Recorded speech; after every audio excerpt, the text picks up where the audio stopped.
अहो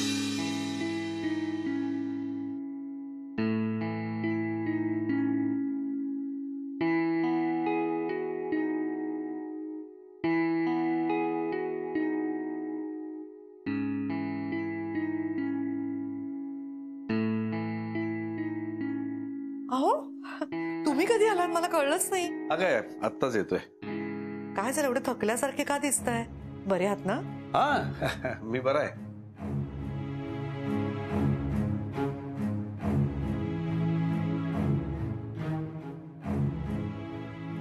आता तूच मला आसावरी मिळवून दे, म्हणजे तू आसावीला सोडून दे, मग ती रडत रडत माझ्याकडे येईल.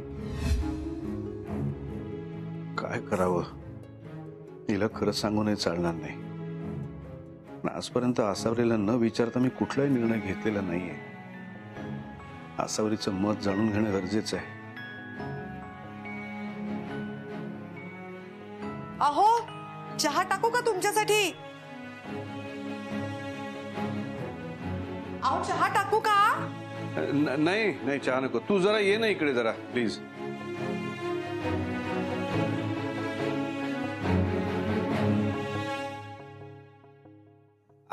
काय नाही, तुला एक विचारायचं होतं.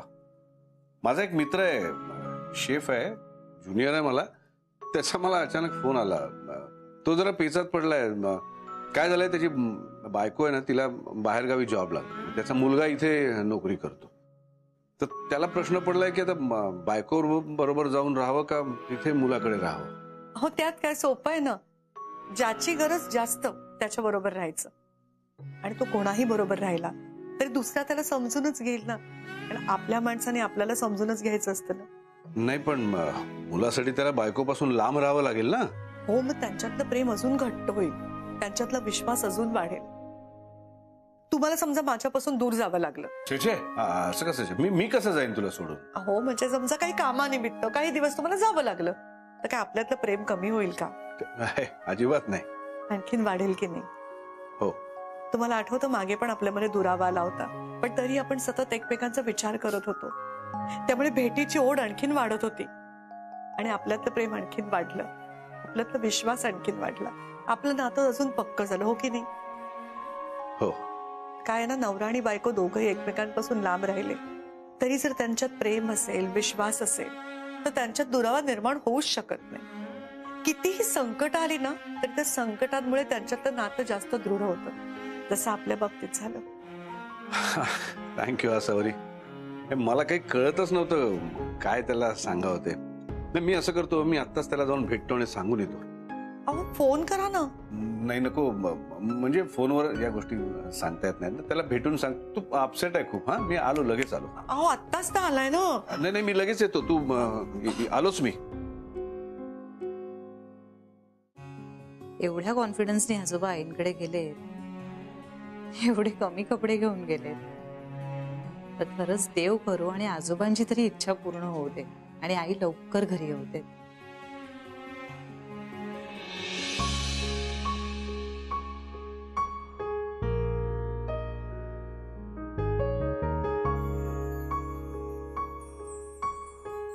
अजिबात लाडात येऊ नकोस. सकाळपासून बाहेर गेलायस, आत्ता घरी परत येतोयस तू. बोलू नकोस माझ्याशी. 2 मिनिटं काही बोलू नकोस. मला असंच तुझ्या जवळ राहू दे. तू जवळ असलीस ना की सगळे टेन्शन्स निघून जातात. एकदम असं रिलॅक्स्ड वाटतं.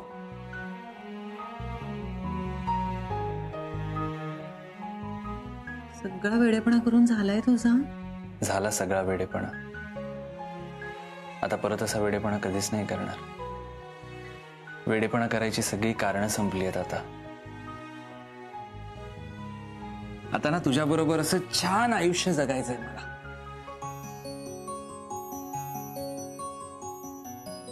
डोक्यावरनं हात फिरव ना.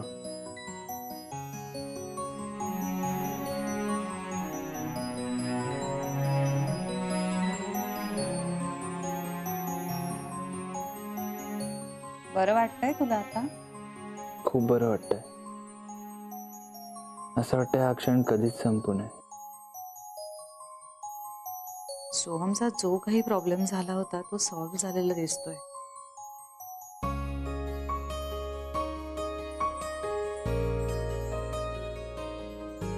आता बऱ्या मूडमध्ये. उगाच काय झालं होतं असं विचारून त्याचा मूड ऑफ नको करायला. काही का असेना, मला माझा सोहम परत मिळालाय याचाच मला खूप आनंद होतोय. मग काय असाच बसून राहणार आहेस का जेवायचं पण आहे? आजोबा जेवले? हा, त्यांची मजा चालली असणार आहे, छान खात पीत असणार आहेत ते. माहेरपणाला गेलेत ना. हा. अरे आई आणि सरांकडे गेलेत ते. त्याला बरं इकडे असते ना तर आपल्याला काही ना काही कामं दिली असती. मला असं बायको बरोबर क्वालिटी टाइम स्पेंड करायला मिळाला नसता मला. आता बोला असं 4 दिवस आजोबा दिसले नाहीत ना तर सगळ्यात जास्त तूच अस्वस्थ होशील. आणि काय आपला काय विचार आहे, रात्रभर असंच बसून राहायचंय? आयुष्यभर पण चालेल.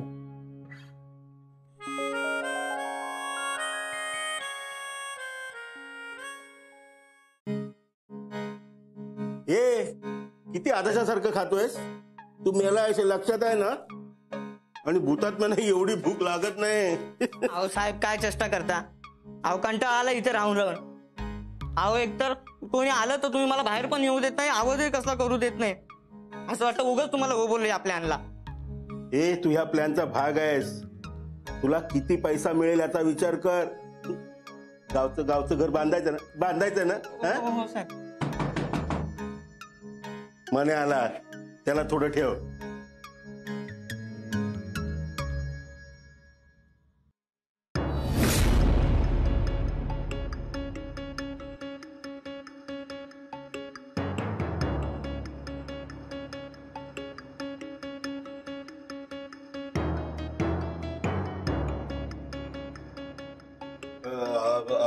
अभिजित राजे.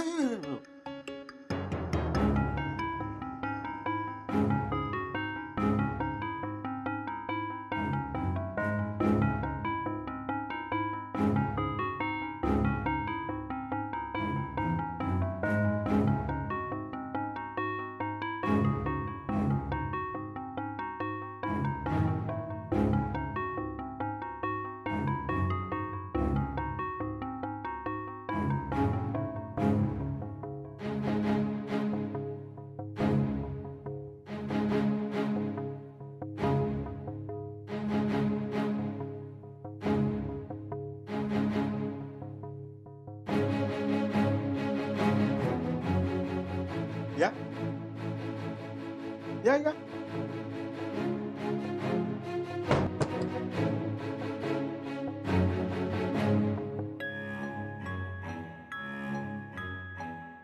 मग झाला का निर्णय? काय ठरवलंस? मुलगा की बायको? मला वाटतं तू तुझ्या मुलाला वाचवावंस आणि मला माझी बदामची राणी देऊन टाकावीस. आसावरी काटेकोर तुला वाटलं असेल आसावरी हा माझा विकनेस आहे. लक्षात ठेव, आसावरी हीच माझी ताकद आहे. पण बबड्या आसावरीचा विकनेस आहे ना, आणि तो माझ्या मुठीत आहे. आता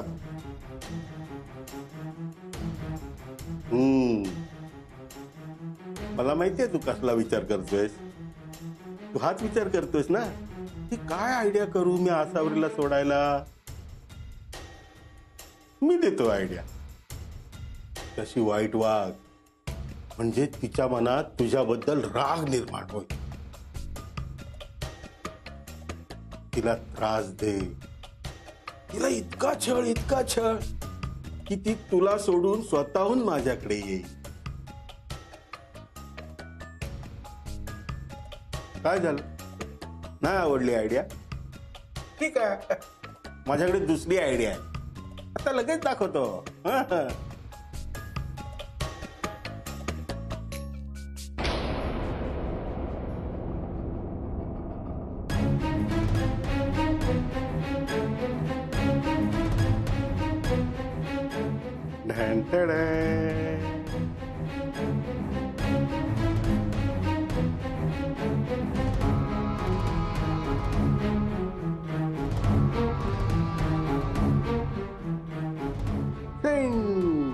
भाटेकर कोणाला पाठवतोयस?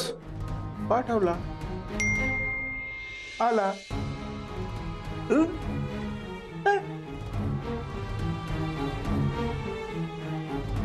उजळणी करायला पाठवलाय हा व्हिडिओ. घरी जा आणि हा व्हिडिओ पुन्हा पुन्हा बघत राहा आणि मग मला तुझं उत्तर दे. जा जा जा जा आता जा. चल. लगेच थांबायचं नाही ते. लवकर उत्तर कळवायचं काय.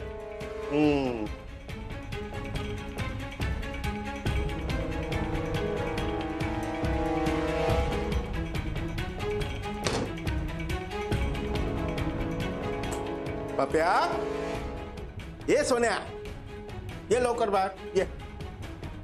ये रे.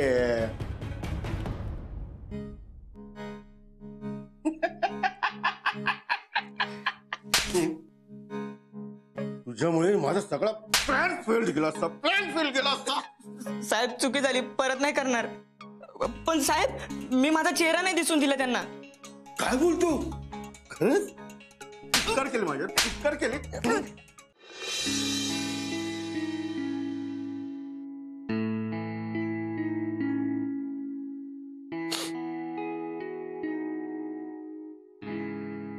असा मी आलो ग. अहो मला माहितीये तुम्ही 2दा जाऊन आलात बाहेर, पण एक कराल का माझ्यासाठी? सांग ना. मी ना वालाचं बिरडं केलंय. हा. बाबांना खूप आवडतं. मी डबा भरलाय, जरा देऊन याल का त्यांना? म्हणजे त्यांचं जेवण व्हायच्या आधी त्यांच्याकडे पोहोचेल. हो हो दे. आसावरी, चप्पल चोर, कुणी आहे का घरात? बाबा, बाबा,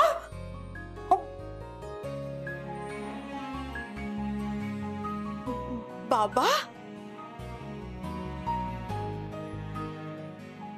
बाबा तुम्ही कसे काय आलात अचानक? माझी लेक माझ्या घरात येत नाही म्हणून मी तुझ्या घरी आलो. आता तुम्हाला कंटाळेपर्यंत राहणार आहे तिने.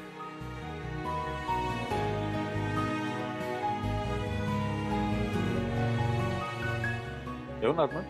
बाबा, ओ येऊ का काय विचारता? या ना, या या बाबा, सावकाश. बाबा नमस्कार करतो. हो करा करा, चांगलं होतं चांगलं होतं. बॉस, हो आजोबा येतो. हो या या, थँक्यू व्हेरी मच. वा वा वा, अरे वा.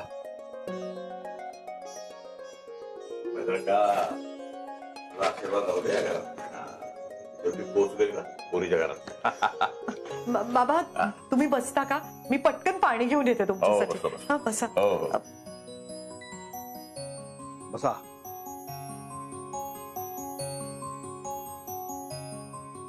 बाबा घ्या पाणी घ्या. थांबा, जास्त गार वाटतंय का पाणी? मी थोडं कोमट करून आणू का तुमच्यासाठी? नुसता गोंधळ उडालाय तिचा. गोंधळ नाही, खूप आनंद झालाय तुला. आधी दुसरं असेच आहे. घ्या बाबा. थांबा, जास्त गरम झालंय का? मी एक काम करू का? मगाचं गार पाणी ह्या गरम पाण्यात मिक्स करते आणि तुम्हाला आणून देते. काय तुम्हाला मगाचपासून नुसतं पाणी विचारते. बाबा तुम्ही खाणार काय? बाबा बेसनाचे लाडू खाल? मी ना बेसनाचे लाडू केलेत, तुम्हाला आवडतात ना? म्हणजे जरा आपल्या घरच्यासारखे नाही झाले ना, थोडं बेसन जरा कमी भाजलं गेलंय, पण तुम्ही खाऊन बघा, तुम्हाला नक्की आवडेल. बाबा तुम्हाला काय सांगू, आज योगायोग आहे. तुम्हाला माहितीये मी ना वालाचं बिरडं केलंय तुमच्या आवडीचं. अरे यांना मी आता सांगत होते तुमच्याकडे डबा घेऊन जायला. तुम्ही एक काम करता का? तुम्ही ना पटकन हातपाय धुवून घ्या, मग मी मस्त ना छान घडीची पोळी करते, छान साजूक तूप घालते, तुम्ही जेवायलाच बसा. हा लाडू देतेस ना?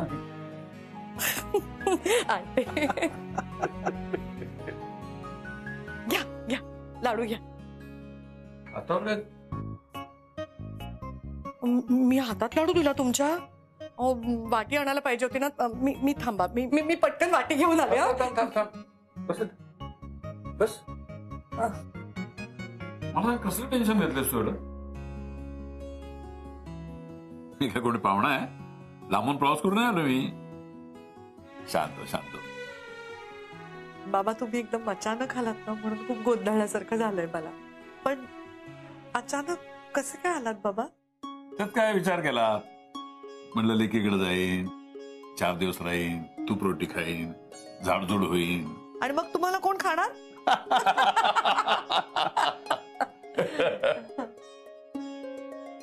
बाबा, छोटसच घर आहे आमचं.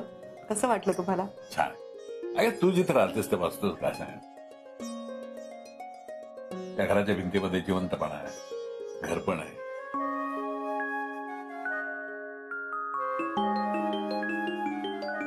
दत्ताजी, मी जरा आलो.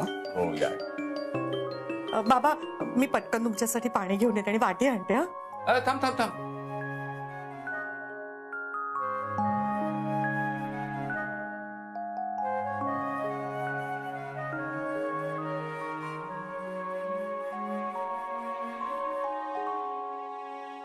बाबा, काय झालं? दारू छान.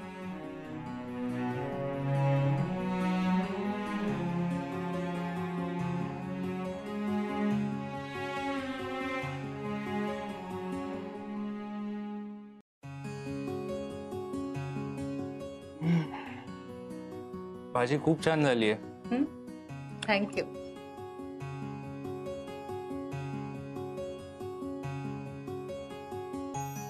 भाजीवर ना आणखी.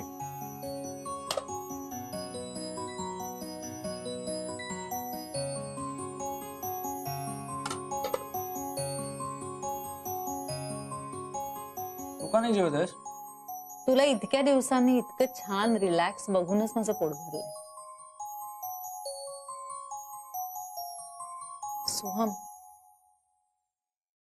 तू अजूनही मला सांगितलं नाहीयेस एक्झॅक्टली काय झालं होतं.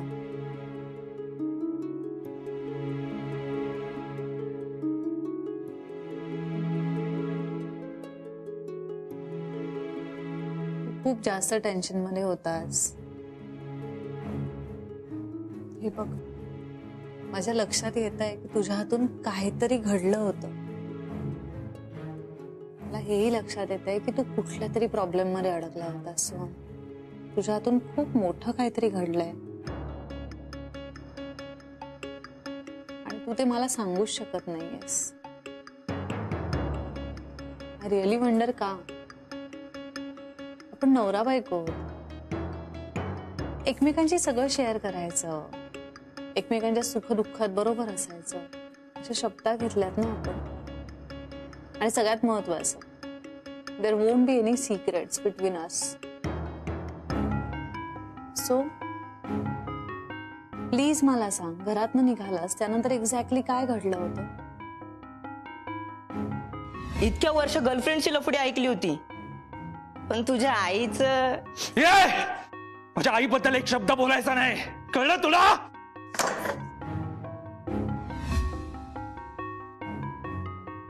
कसं सांगू मी तुला? मी सांगितलं तर विश्वास नाही बसणार तुझा माझ्यावर. का नाही विश्वास ठेवणार मी तुझ्यावर? बरं ऐक, मी घर सोडून गेलो होतो तेव्हा मला पप्या नावाचा एक मुलगा भेटला. तो मुलगा वाईट संगतीला लागला होता. त्याला दारू, सिगरेट अशी सगळीच व्यसनं होती.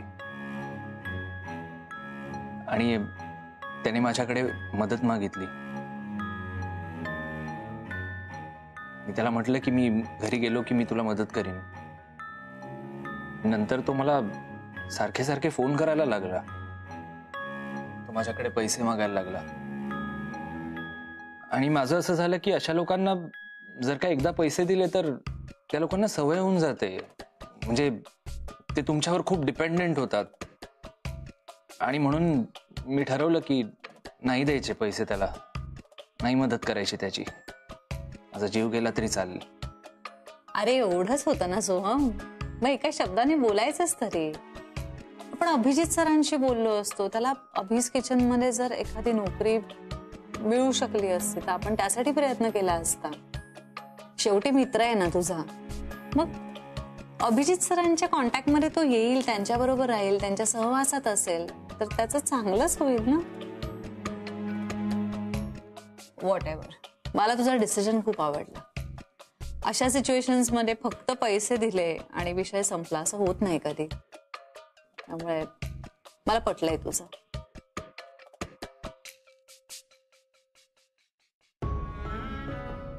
सॉरी शुभ्रा, मला माहितीये मी पुन्हा एकदा तुझ्याशी खोटं बोललोय. यात कोणाचं काही नुकसान नाहीये. मी तुला खरं सांगू शकत नाहीये म्हणून खोटं बोलतोय. खरं कारण तुला पचवता येणार नाही आणि मी पुन्हा तुझ्या नजरेत पडेन. आय होप की यामुळे आपल्या नात्यात तणाव नाही येणार.